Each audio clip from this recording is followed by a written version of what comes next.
Okay, war is hell, but if you're lucky enough to be a Marine or soldier or sailor who was stationed in New Zealand, it was party time. A lot of these people that I interviewed have very fond memories of their time in New Zealand. And especially the Marines and soldiers who some of them after as long as 11 months. The 2nd Marine Division was here for 11 months before they went on to combat on Tarawa in the Gilbert Islands in November 1942. So a lot of these guys, when they give their oral history interviews, they talk very fondly of their time in New Zealand, the families that took them in, the girls that they fell in love with, and in some cases married. So they had a pretty good time. And the 2nd Marine Division especially, the 2nd Marine Division Association after the war, starting in the 1960s, not only did they have their annual reunions, but every 5 years they started having the reunions in New Zealand because, as so many of them described in their oral history interviews, New Zealand was their home away from home. Now, I said a lot of these families who had sons and husbands away fighting, some of them been gone 2 or 3 years, took in a lot of these young sailors and Marines. Some of them were as young as 14, 15 years old. A lot of Americans, after Pearl Harbor, lied about their ages in order to get into the military. And I think the military, in too many cases, turned a blind eye because the youngest recorded American to lie about his age and serve in the military was only 12 years old. I'll talk more about in another lecture about the role of enlisted men in the Pacific War if I have enough sea days to do it. But some of these young men and not so young men were away from home for the first time. They were homesick and they were frightened. At the same time, a lot of New Zealand families who haven't seen their own sons, fathers, and husbands for a number of years took in some of these Americans and gave them a home away from home. Likewise, some of the Maori, now the Maoris also took in not only American but other servicemen, say from Holland and England, who happened to be in the country at the time. So when some of these men started coming back in the 60s and 70s, they looked up the families and also the Maori who took them in. They were their homes away from home, and they maintained a contact well into the 90s and even today, if some of them are still alive. Like I said, there were a lot of romances because there weren't too many young New Zealand men around, not too many Australian men around at that time. The official report has it there were 1,400 war brides resulting from the foreign presence in New Zealand. I saw recently on BBC there was something like 40,000 war brides from England who moved to Canada as a result of marrying Canadian servicemen who were over there during the war. Now, Sylvia Whitehouse was a teenage girl. She met Cliff Carrington, a member of the 2nd Marine Division. Cliff and some of his mates followed Sylvia and her mother home one night and just more or less introduced themselves. New Zealanders weren't quite used to these brash young Yanks, and they were they weren't bashful about stepping forward and introducing themselves. But they didn't know what to do with them, so they invited them in and to serve them tea, which most Americans had never heard of before. And to make a long story short, Cliff and his mates, that was their home away from home. Matter of fact, Sylvia and Cliff had a bit of a romance until he had to go off to Tarawa. He did survive the war, but they lost contact. She married and started a family in New Zealand. He did likewise in the States, but in the late 1980s, he ended up divorced and came back to New Zealand because he wanted to visit some of one of his favorite places in the world during World War II. And Sylvia's husband was still alive at the time, but he died in 1990, and somehow Cliff got word of it, and he immediately jumped on the next plane and flew back to New Zealand. And at some point after that, they got married, and he spent the rest of his life in New Zealand. Likewise, John Wetzel, he was a farm boy from Louisiana. They had farm stays as a way of not only keeping these Americans busy and out of trouble, but there was a shortage of manpower. The women had taken over not only raising the families, but running the farms, working in factories, and doing a lot of things that women traditionally didn't do in those days. So John Wetzel heard about these farm stays. He went to the local YMCA, and there was a desk there. And at this desk was Peggy Whiting, who was helping young American servicemen find some farm stays on their weekends, or if they had a week or two off. And she ended up inviting him over for tea that night. And to make a long story short, they ended up getting married. He survived the war and came back and spent the rest of his life in New Zealand. When I interviewed him a few years ago, when he was 90 years old, he was the last of 4 U.S. Marines to marry local girls, and they were living in New Plymouth, New Zealand at the time. Mary Pritchard, she was a young teenager. She met Leslie Gershon, who was a 17-year-old Marine. Her family took in Leslie. They actually celebrated his, I think it was his 17th or 18th birthday there. And again, he went off to the war. They lost contact. He survived the war. Sometime in, I think it was in the 1990s, he became a widow. He was lonely. He remembered this old girlfriend of his in New Zealand, got on the internet and discovered her, made contact with her, and lo and behold, she was a widow. So a very similar story. There have been a lot of stories like that resulting from the war. I was in contact with Mary and Leslie for a long time until Leslie fell ill and was not able to travel anymore. So that relationship, like all relationships, had to end eventually. Now, I interviewed Joan Hay Cudby because she was another example of a young New Zealand girl who fell in love with an American Marine. He had been wounded in Guadalcanal. I was sent to Silverstream Hospital, a hospital built by and for American servicemen at the time. They dated, fell in love. They were making plans to marry, but then he had to go off to war again.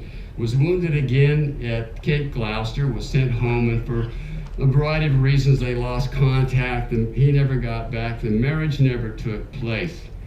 But a few years after my book came out, I received an email from this individual. It turns out to be the son of Roberts.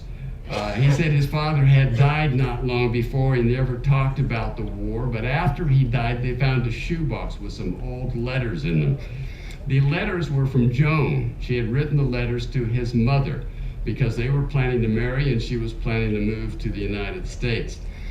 They then found a copy of my book and was discovered to find his father's story and these photographs in my book. So he contacted me, and I told him that Joan was still alive.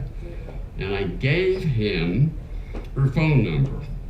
And then later, I received a phone call from Joan saying that I had made her a very happy old lady, because all these years she'd always wondered what happened to this first love of hers, whatever happened to him.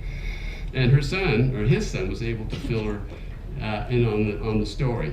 So, not a perfect ending, but at least there was a happy ending of sorts. Now, Leonard Skinner was in the 2nd Marine Division. The 1st Marine Division was the one entire Marine Division involved in the landings on Guadalcanal, but there were also elements of the 2nd Marine Division that went to Guadalcanal and aided the 1st Marine Division. Leonard was one of those. Leonard Skinner was one of those.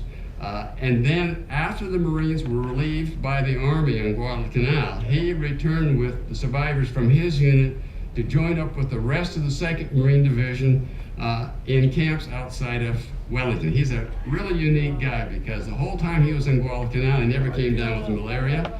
He was never wounded. He survived the Gilbert Islands campaign, the Mary Islands campaign. He survived the entire war to become part of the occupation force in Japan after the Japanese surrendered. Now, I say he's a unique individual because, according to the information I was able to glean from my research, the 2nd Marine Division suffered 150% casualties in World War II. He just died last year, as a matter of fact. But when he was in Wellington, he was walking through the train station in Wellington, and there's 2 beautiful New Zealand girls walking towards him. So him and his buddy had to stop and talk to them. New Zealanders of that day weren't quite used to this sort of thing, but what else are you going to do? So they had a cup of coffee. Peggy mentioned that she was from O'Hara, a farming community north of Wellington. So later, when he had 2 weeks leave, he decided, well, I can hang around Wellington and hang out in the pubs and get in trouble, where I can go see something of New Zealand. And in those days, New Zealand had a fantastic train system. It's all buggered up now, but anyway, he managed to get all the way up to Ohura by train. You didn't need a car in those days. And of course, he just went and found Peggy's family, knocked on the door again. What are you going to do with this Marine? He just walks up and introduces himself uninvited. Well, they took him in for 2 weeks. As a result, he and Peggy's family became quite good friends, and the whole time he was in New Zealand, if he had time, he would go up and visit his family. They stayed in contact during the war. He survived the war. She married and raised a family in New Zealand. He did likewise in the United States, but they stayed in contact. And eventually, they would trade visits back and forth between Oregon and New Zealand. Their children became friends and exchanged visits. We're talking into the third generation now.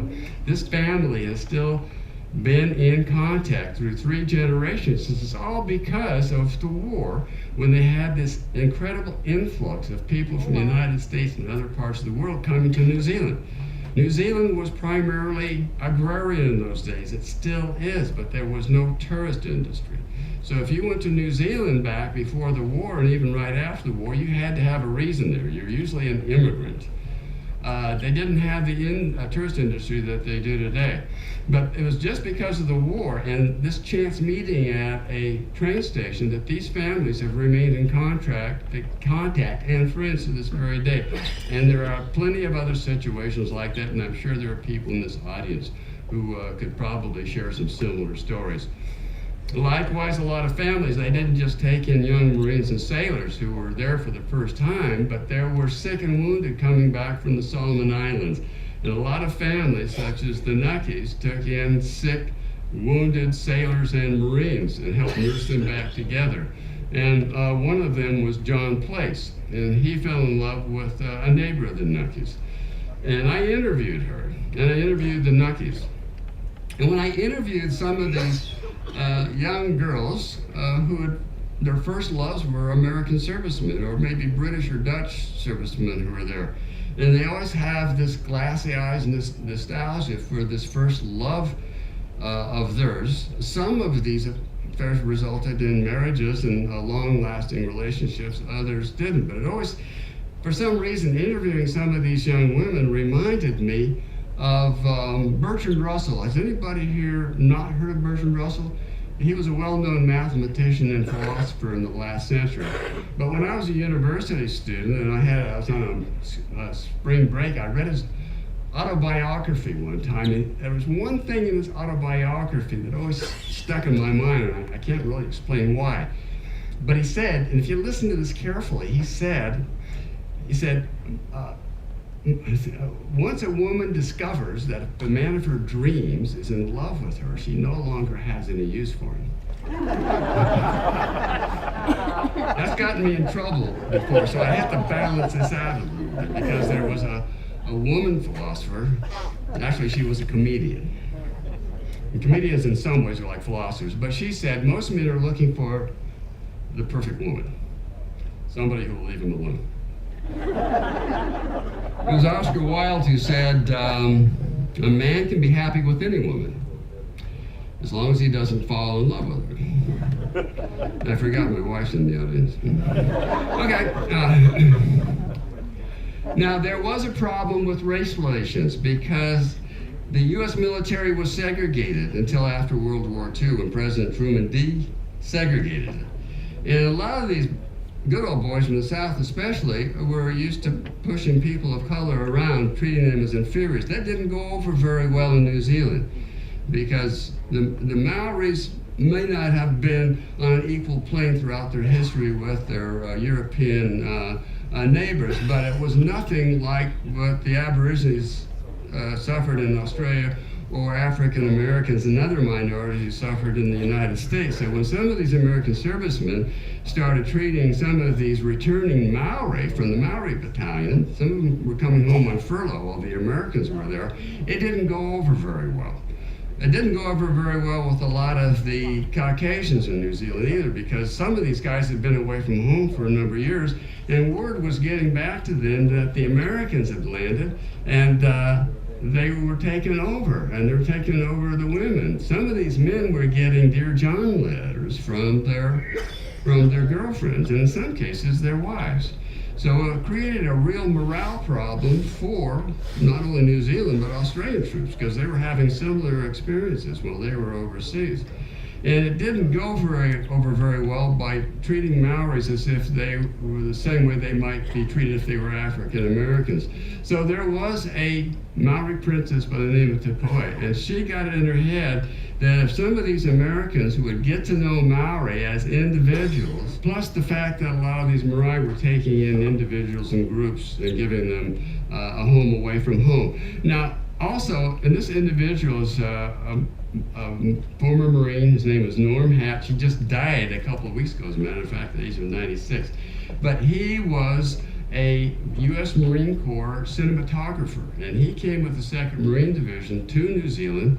He was going around filming them in their training and some of their activities. The film footage was being sent back to the Joint Chiefs of Staff for editing, and then turned over to be turned into newsreels, because in those days, besides the newspapers and magazines, a lot of your news would be shown in the movie theaters before the main feature, and so that's what he was doing. Now, if you have ever seen anti-archival footage of the fighting that took place on Tarawa, you'll see anything you see on the History Channel related to Tarawa, Norm Hatch took that film footage.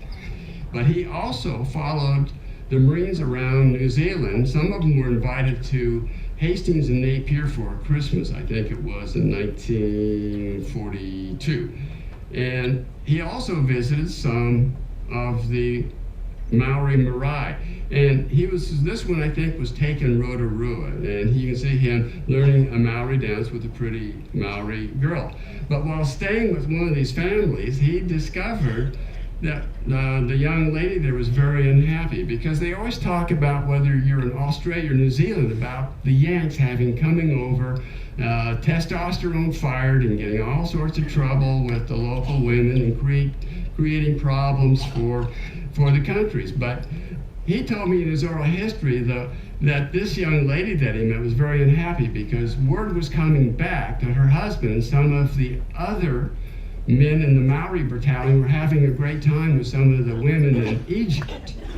So it's not a question of nationality. This was happening all over the world, and it wasn't just these oversexed, overpaid, over here Yanks, because it was going on in England.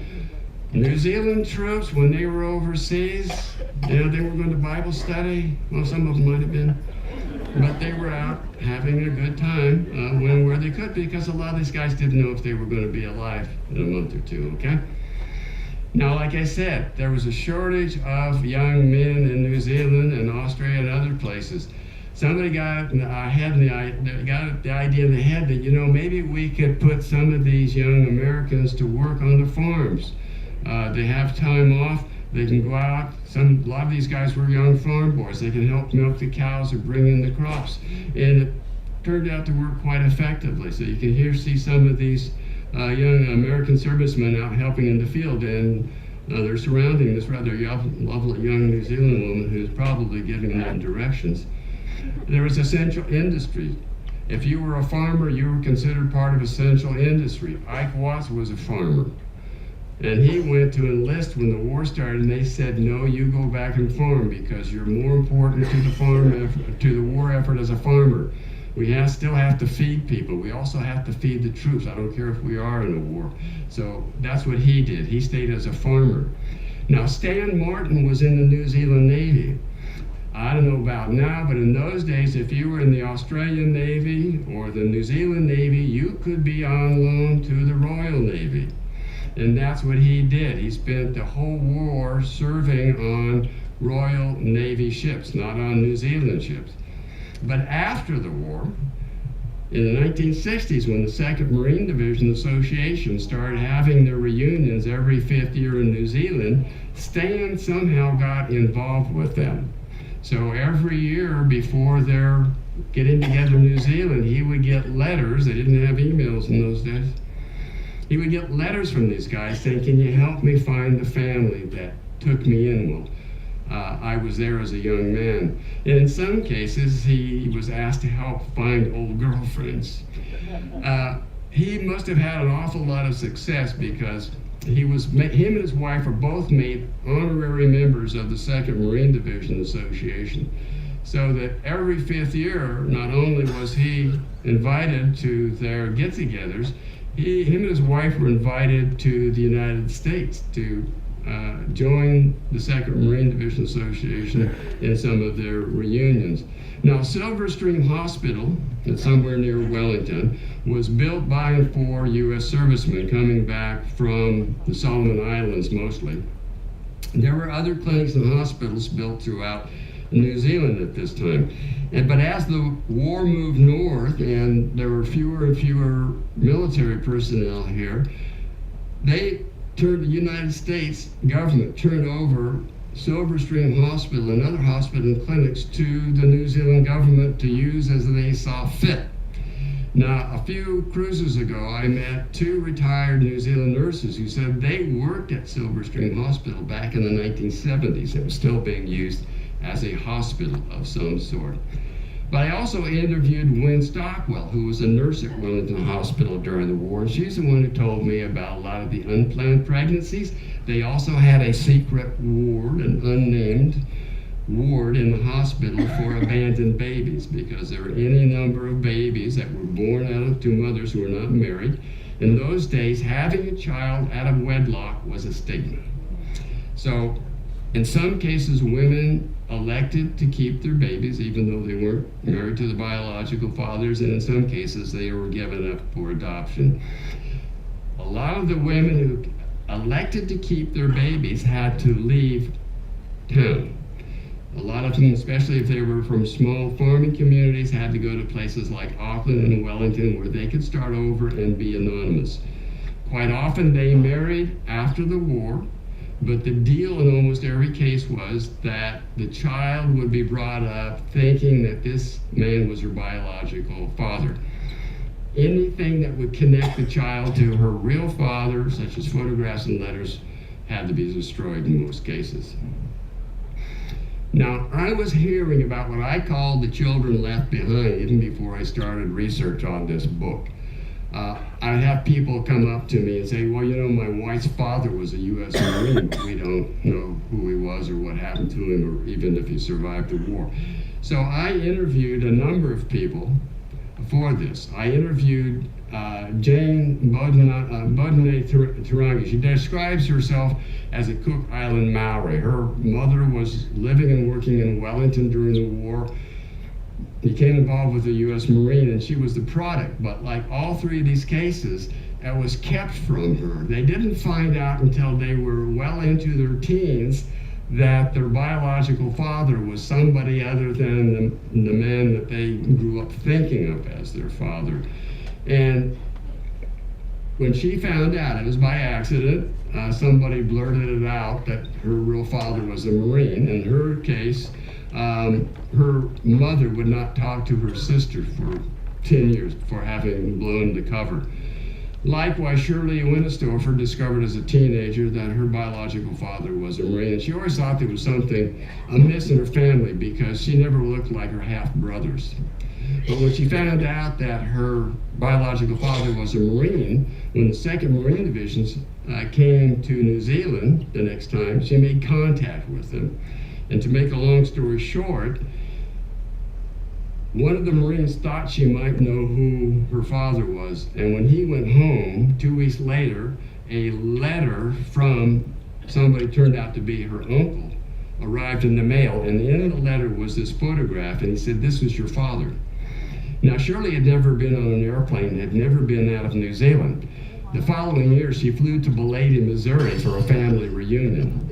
Her father had died 8 years earlier, but at least she knew who her father was.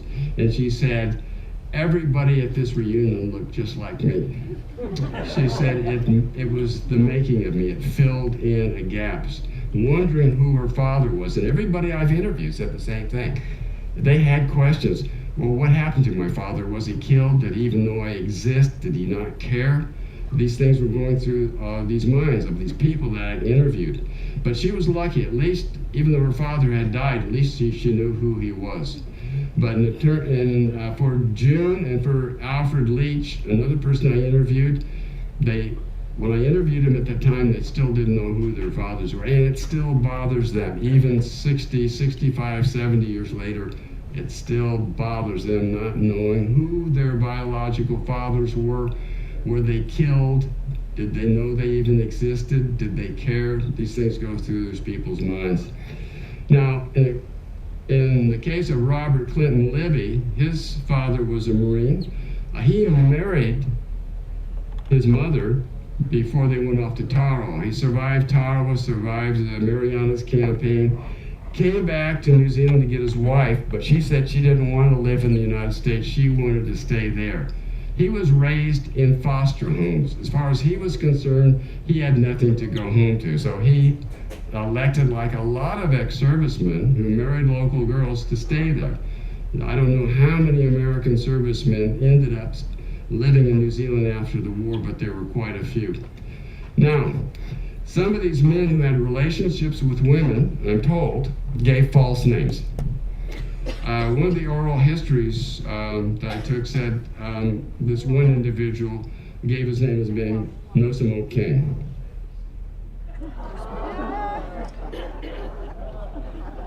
I have to say a little bit about the Wharfies because Major General Vandegrift of the 1st Marine Division was originally sent to New Zealand with the 1st Marine Division to practice and prepare for the landings in Guadalcanal. For whatever reason, the Chief of Naval Operations, Ernest King, moved the date of the landings up. They had very little time to practice, and they had very little time to combat load their ships. They asked the Wharfies to help combat load their ships, but in those days, the Wharfies in Australia, New Zealand, and the United States had very strong unions. In New Zealand, they had all sorts of clauses, like you didn't have to work on your birthday, didn't have to work when it rained, but if you've ever been to New Zealand, it rains all the time, so I don't know how they got much work done. In his autobiography, General Vandegrift argued that, I understand that you have a union contract, but we're in a desperate wartime situation. Can you make an exception? The Wharfies refused.